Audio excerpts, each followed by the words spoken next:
ಆಯಿತು, ನನ್ನ ಹೆಸರೇ ಕೇಳಿಲ್ಲ ಅಂದರೆ ಬಹಳ ದೊಡ್ಡವರು ರಾಜಕಾರಣದಲ್ಲಿ ಬಾಯಿ ಚಟಕ್ಕೋಸ್ಕರ ಮಾತಾಡ್ತಾರೆ. ದಾರಿಲಿ ಬೀದಿಲಿ ದಿನ ಬೆಳಕರದು ಮಾತಾಡ್ತಾರೆ. ಯಡಿಯೂರಪ್ಪನವ್ರ ಬಗ್ಗೆ, ವಿಜೇಂದ್ರ ಬಗ್ಗೆ, ಅವ್ರ ಬಗ್ಗೆ ಮಾತಾಡಿದ್ರೆ ಅವ್ರಿಗೆ ಊಟ ಸೇರಲ್ಲ, ನಿದ್ರೆ ಬರಲ್ಲ. ಕನಸಲ್ಲಿ ಯಡಿಯೂರಪ್ಪನವ್ರು ವಿಜೇಂದ್ರ ಕನಸಲ್ಲಿ ಬಂದ್ಬಿಡ್ತಾರೆ ಅವ್ರಿಗೆ. ಯಾಕಂದ್ರೆ ರಾಜ್ಯದಲ್ಲಿ ಸನ್ಮಾನ್ಯ ಯಡಿಯೂರಪ್ಪನವ್ರನ್ನ ರಾಜ್ಯದ ಜನ ರಾಜ ಹುಲಿ ಅಂತ ಹೇಳ್ತಾರೆ. ರಾಜ ಹುಲಿ. ವಿಜೇಂದ್ರವ್ರನ್ನ ರಾಜ ಮರಿ ಹುಲಿ ಅಂತ ಹೇಳ್ತಾರೆ. ಕನಸದಲ್ಲಿ ಅವರಿಗೆ ಸಿಂಹ ಸ್ವಪ್ನ. ಹಾಗಾಗಿ ನಾನು ಅವ್ರು ಯಾರ ಹೆಸರು ಹೇಳಕ್ಕೆ ಇಚ್ಛೆ ಪಡೋದು, ದೊಡ್ಡವರು. ಆಯ್ತು, ನಾನು 3rd ರೇಟ್ ಆದ್ರೆ ನೀವೆಷ್ಟೇ ಕ್ಲಾಸು? 4th ಗ್ರೇಡಾ? 4th ಗ್ರೇಡ್ ರಾಜಕಾರಣಿನ ದಾರಿಲಿ ಬೀದಿಲಿ ನಾನು ಮಾತಾಡ್ತಲ್ಲ, ಮಾತಾಡ್ತಾರೆ ನೀವು. ದಾರಿಲಿ ಬೀದಿಲಿ ಮಾತಾಡ್ತಾರೆ ನೀವು. ಪರ್ಯಾಯವಾಗಿ ವಿಜೇಂದ್ರನ ವಿರುದ್ಧವಾಗಿ ಹೋರಾಟ ಮಾಡ್ತೀವಿ ಅಂತ ಹೇಳ್ತಿಲ್ಲ. ಅಧಿವೇಶನದ ಹೊರಗೆ ನೀವೇನು ಬಿಜೆಪಿಯರೋ ಕಾಂಗ್ರೆಸ್ ನಿಮಗೆ ಭಾರತೀಯ ಜನತಾ ಪಾರ್ಟಿ ತತ್ವ ಸಿದ್ಧಾಂತ ಇದ್ದಿದ್ರೆ ಶಿಸ್ತಿನ ಸಿಪಾಯಿ ಕಾರ್ಯಕರ್ತರ ನೀವು ಮಾತಾಡ್ತಿಲ್ಲ. ನಾನು ರಾಜ್ಯದ ಪ್ರಜ್ಞಾವಂತ ನಾಗರಿಕ ಬಂಧುಗಳಿಗೆ, ಭಾರತೀಯ ಜನತಾ ಪಾರ್ಟಿ ಕಾರ್ಯಕರ್ತರ ಮುಖಂಡರಲ್ಲಿ ಕ್ಷಮೆ ಕೇಳ್ತಾ ಇದ್ದೀನಿ.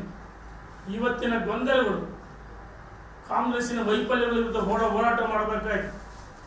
ಕಾಂಗ್ರೆಸ್ ಸತ್ತೋಗಿದೆ. ಕಾಂಗ್ರೆಸ್ಸಿನ ವಿರುದ್ಧ ಹೋರಾಟ ಮಾಡಿದ ಯಡಿಯೂರಪ್ಪನ ವಿಜೇಂದ್ರ ವಿರುದ್ಧ ಮಾತಾಡ್ತಿಲ್ಲ. ನಿಮಗೆ ಬಿದ್ದರೆ ಬರಲ್ವಾ? ನಾನು 3rd ಆದ್ರೆ ನೀನು ಯಾವ ಗ್ರೇಡು? ಅಳವಳ ಯಾವ್ದಾವ ಹೋಲಿಸಿರ?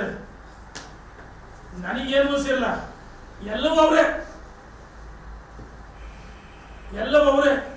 ಅವರು TRPಗೋಸ್ಕರ ಮಾತಾಡ್ತಿದ್ದಾರೆ.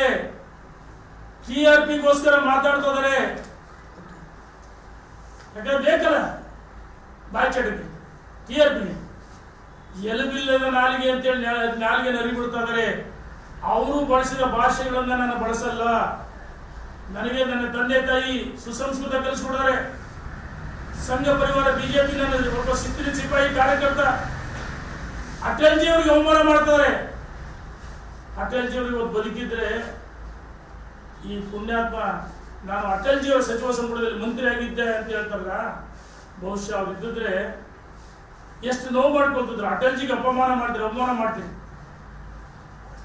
ಅಂದು ಸನ್ಮಾನ್ಯ ಯಡಿಯೂರಪ್ಪನವರು ಕೃಪಾ ಕಟಾಕ್ಷದಿಂದ ನೀವು ಮುಂದೆ ಕೇಂದ್ರದಲ್ಲಿ ಸಚಿವರಾದ್ರಿ, ಸಸ್ಪೆಂಡ್ ಆದವರು ಬಿಜೆಪಿ ವಾಪಸ್ ಬಂದ್ರಿ. ಇವ್ರು ಯಾರ್ಯಾರು ಸಭೆಗಳು ಮಾಡ್ತಾರಲ್ಲ, ಯಡಿಯೂರಪ್ಪನವರು ಸೈಕಲ್ ತುಳಿದ್ರು, ಸ್ಕೂಟರ್ ಓಡಿಸಿದ್ರು.